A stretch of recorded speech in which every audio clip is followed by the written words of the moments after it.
Dad, you should divorce Mom, she is old and useless. Just marry your girlfriend, my children said, laughing on my face. After 20 years of giving, this was what I was receiving. I moved out and soon they were begging me to come back. The warmth of the evening sun streamed through the large windows of our dining room, casting a golden glow over the mahogany table. It was supposed to be a peaceful family dinner, one of the few moments we all sat together.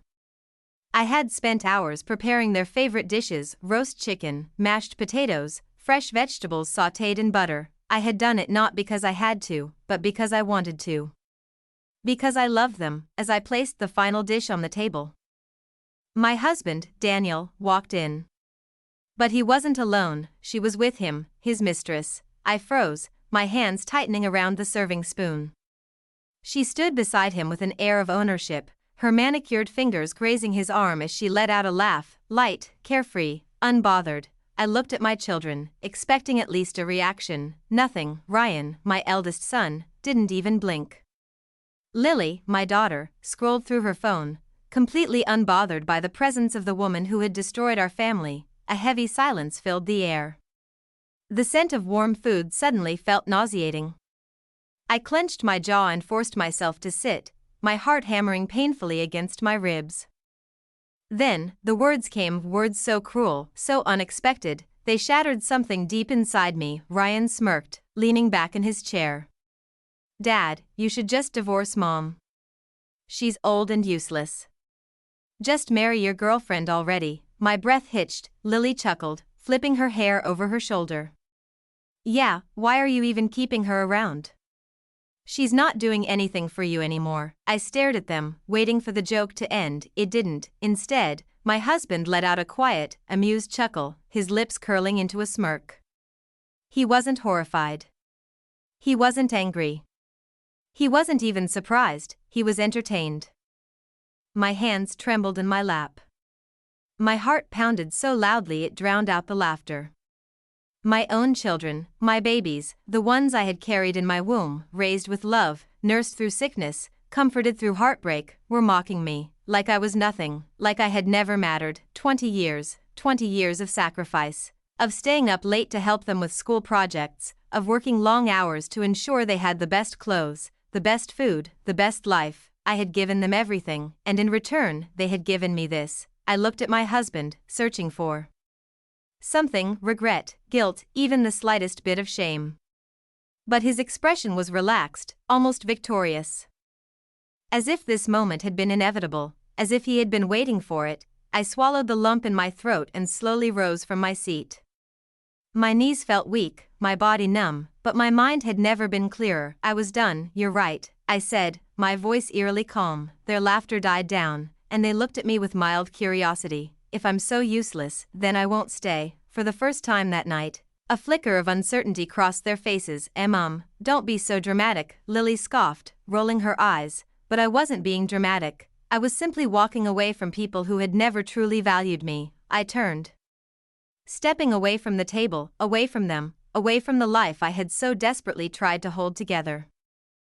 As I walked upstairs to pack my bags, I heard Ryan mumble, "She'll be back.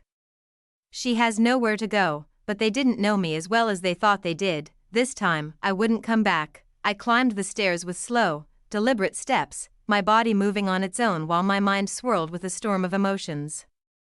I should have been crying. I should have been screaming. But I felt nothing, no rage. No sadness.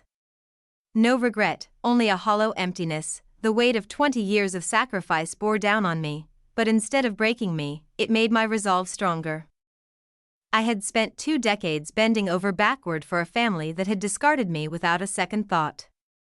Tonight, I was reclaiming my life. I walked into my bedroom, our bedroom, and stared at the bed I had shared with Daniel for so many years.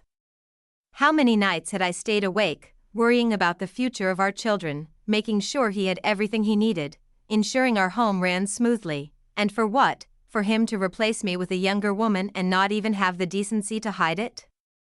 For my children to mock me as if I were an old, discarded piece of furniture? I shook my head. No. I would not give them another second of my life. I grabbed a suitcase from the closet and began packing with a quiet efficiency that surprised even me. A few sets of clothes, important documents, some personal belongings. I didn't take much, just enough to get by. As I zipped up the suitcase, I heard footsteps approaching the room. I expected Daniel, maybe even one of the kids, but no one entered. They simply lingered in the hallway, whispering among themselves. "She's bluffing," Ryan muttered. "Yeah," Lily scoffed. "Where is she even going to go?" A bitter laugh escaped my lips. They still thought I was powerless. They still thought I was trapped. Without hesitation, I pulled out my phone and dialed a number I had memorized long ago but never had the courage to use. "Angela?" The voice on the other end was warm, familiar. "Yes," I breathed. "Is your offer still open?" "Of course," she said without hesitation. "Come over. Stay as long as you need." I had been so focused on being a wife and mother that I had forgotten I had a life before them. I had friends. I had people who cared about me, and now, I was going to them. I pulled the suitcase off the bed and walked toward the door. The moment I stepped into the hallway, my children turned to face me, their expressions a mix of amusement and disbelief. "Mom, what are you doing?" Lily asked, arms crossed over her chest. "I'm leaving." I replied simply. Ryan snorted. "Oh, come on. You're just throwing a tantrum." A tantrum, was that what they thought this was? I looked between them, taking in their entitled expressions, their absolute certainty that I would never abandon them. I almost pitied them. "Almost." "You'll be back," Ryan added, shrugging. "You always come back." I smiled, one last time. Not this time. I walked past them, my heels clicking against the hardwood floor. My heart should have been heavy, but instead, I felt lighter than I had in years. When I reached the front door, I hesitated for only a second, then, without looking back, I stepped outside, closing the door behind me. For the first time in 20 years, I was free. The night air was crisp as I stepped outside, my suitcase dragging behind me. The quiet hum of the neighborhood was almost eerie. This was the same street I had walked down countless times, holding the hands of my children when they were little, carrying groceries for family dinners, watching the seasons change from behind our home's windows.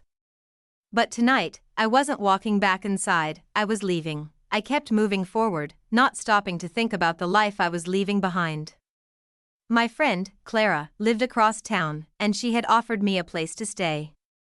I hadn't spoken to her regularly in years, too consumed with my duties as a wife and mother, but when I called her earlier, she had immediately told me to come over. "Angela, you don't even have to ask. Just get here, okay?" The warmth in her voice had made my chest tighten. Someone still cared about me. A taxi pulled up, and I slid into the back seat, staring out the window as the house faded into the distance. For the first time in a long time, I exhaled. Clara welcomed me with open arms. She didn't ask for details that first night, she just let me settle in, offering me a warm meal and a safe space. "Take your time," she said gently. "You don't have to explain anything until you're ready." I nodded, unable to speak past the lump in my throat. That night, as I lay on the unfamiliar guest bed, I felt something I hadn't felt in years: peace. No one needed me to cook, clean, or serve them. No one was rolling their eyes at me, treating me like a nuisance. I belonged to myself again. The next morning, I woke up early out of habit, but for the first time in years, I didn't have to rush to make breakfast for a family that had never appreciated it. Instead, I sat on Clara's porch with a cup of coffee, feeling the sunrise on my face, and then reality hit. I had no job. No income. No financial security. For 20 years, I had been the backbone of my household, managing everything while my husband worked. I had put my own career aspirations on hold to take care of our children, believing that was what a good wife and mother did. Now, I had nothing to show for it. I spent the next few weeks applying for jobs. It wasn't easy. Employers wanted recent experience, and my 2-decade gap in professional work didn't do me any favors. But I was determined. Eventually, I landed a job as a receptionist at a small law firm. It wasn't glamorous, and the pay wasn't great, but it was a start. The first day was terrifying.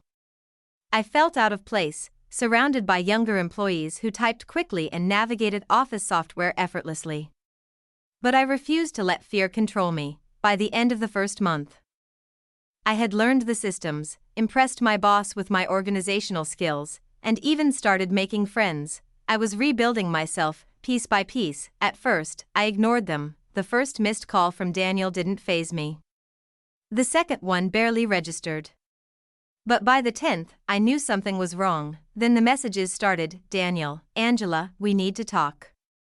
The kids miss you. Ryan, Mom, why are you ignoring us? Lily, Mom, this isn't funny. Come back home. I laughed at the irony. The same children who had laughed in my face were now acting as if I had abandoned them. Did they miss me?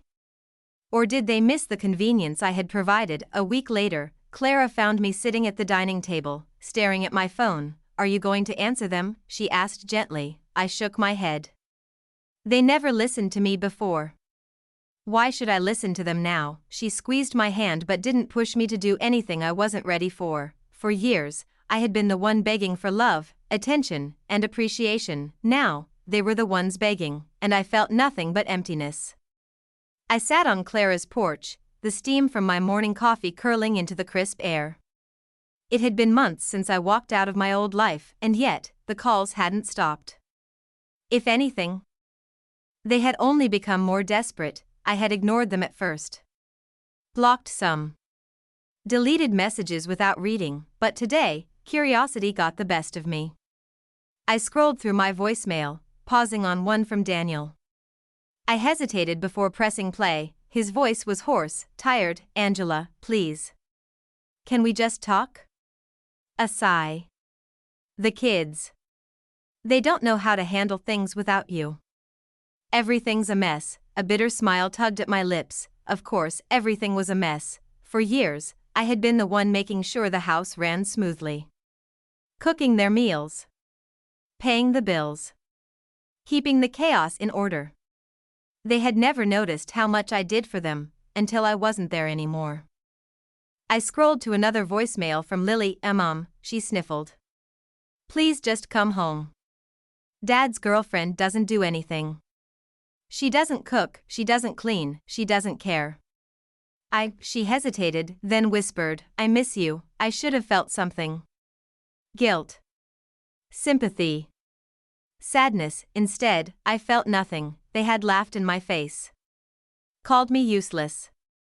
Thrown me aside like an old, worn-out rag, and now, they wanted me back. No, they didn't want me back. They wanted the version of me that took care of their every need. The woman who sacrificed herself so they could live comfortably, but that woman no longer existed. That evening, I sat at the kitchen table with Clara, sorting through the legal documents. The divorce papers were crisp, unmarked, waiting for my signature before I sent them to Daniel. Are you sure about this? Clara asked, studying my face. I nodded. More than I've ever been about anything. There was nothing left to save. Daniel had been unfaithful for years. His affair was just the final nail in the coffin. My children, the ones I had given my whole life to, had laughed at my suffering. What kind of woman would I be if I went back? I picked up the pen and, with a steady hand, signed my name, Angela Thompson, no longer Angela Smith. I slid the papers into an envelope, sealing them with finality. That's it, I murmured. It's done. Clara reached for my hand. How do you feel? I thought about it for a moment. Then, I smiled, free. The next morning, I sent the papers. Hours later, Daniel called. I let it go to voicemail. When I finally listened, his voice was raw with desperation. Angela, you can't be serious. Divorce? You're overreacting. Just come back home, we can fix this. A pause. Then, lower, I need you. I shook my head, smiling to myself. No, he didn't. He needed a housekeeper. A caregiver. A wife who would look the other way while he slept with younger women. But I wasn't that woman anymore. I deleted the voicemail and blocked his number. For the first time in 20 years, my life belonged to me, and I wasn't going back. The day I mailed the divorce papers, I felt lighter than I had in years. It wasn't just about leaving Daniel, it was about shedding the weight of 2 decades of unappreciated effort, discarded dreams, and silent suffering. For the first time, I wasn't a wife. I wasn't a mother scrambling to meet everyone else's needs. I was just Angela, and I was finally free. Starting over at 45 wasn't easy. Some days, the loneliness crept in like an old habit. I had spent so long dedicating myself to my family that being alone felt foreign. The house was quiet. My schedule was my own. I didn't have to rush home to cook dinner for people who barely acknowledged me. I didn't have to pick up after ungrateful children. I didn't have to sleep next to a man who had stopped loving me years ago. I had spent my entire marriage shrinking myself to fit into their lives. Now, I had space to grow. I started doing things I had once loved but had abandoned for the sake of my family. I signed up for a painting class, something I hadn't done since college. I joined a yoga studio. I even started going to cafes just to read, something so simple, yet something I had never made time for before. And then, there was work. What had started as a receptionist position turned into something more. I picked up extra responsibilities, took online courses to sharpen my skills, and before I knew it, I was promoted to office manager. For the first time, I had financial independence. I had my own bank account, my own paycheck, my own life. The calls didn't stop. With every week that passed, my children and Daniel grew more frantic. At first, they had expected me to come crawling back, tail between my legs. But when they realized I wasn't returning, the tone of their messages changed. Ryan's anger burned through the phone. "Mom, you're being selfish. You're ruining our family over one mistake. Just come home and stop acting like a child." Funny, they had laughed at me, mocked me, called me useless. But now that their lives were unraveling, I was the selfish one. Lily was different. She cried, begged, whispered apologies. "Mom, I'm sorry, okay? I didn't mean what I said. I was just, I don't know, caught up in the moment. We need you. Please come back." It should have hurt, but it didn't. They weren't sorry because they had hurt me. They were sorry because their perfect little world was falling apart without me there to hold it together. I let their messages sit unanswered, let them feel my absence, let them realize what they had lost. One afternoon, as I stepped out of the law firm for lunch, I spotted a familiar figure across the street. Daniel. He looked different. His once polished appearance was now disheveled, his shirt wrinkled, his hair unkempt. He had lost weight, not in a healthy way, but in the way of a man who was struggling. For a moment, he just stared at me, as if he couldn't believe his eyes. Then, he crossed the street. "Angela." His voice was rough, like he hadn't slept in days. I didn't respond. "You sent the papers." He swallowed, his Adam's apple bobbing. "You're really going through with this?" I raised an eyebrow. "What did you expect?" He hesitated, shifting on his feet. I thought you just needed time to cool off." A bitter laugh escaped my lips. "Cool off? Daniel, you cheated on me. You let our children disrespect me. You let another woman walk into my home and did nothing while I was humiliated. And now you think I just needed time." His face paled. He looked around, as if hoping no one could hear us. "Look, I messed up, okay?" He exhaled sharply. "I thought things would be easier with her. I thought I wanted something new, someone younger, but..." He ran a hand down his face. "She left." I tilted my head. "Oh, turns out," he muttered, voice dripping with frustration, "she wasn't interested in a broke man with 2 grown kids who expect to be waited on hand and foot."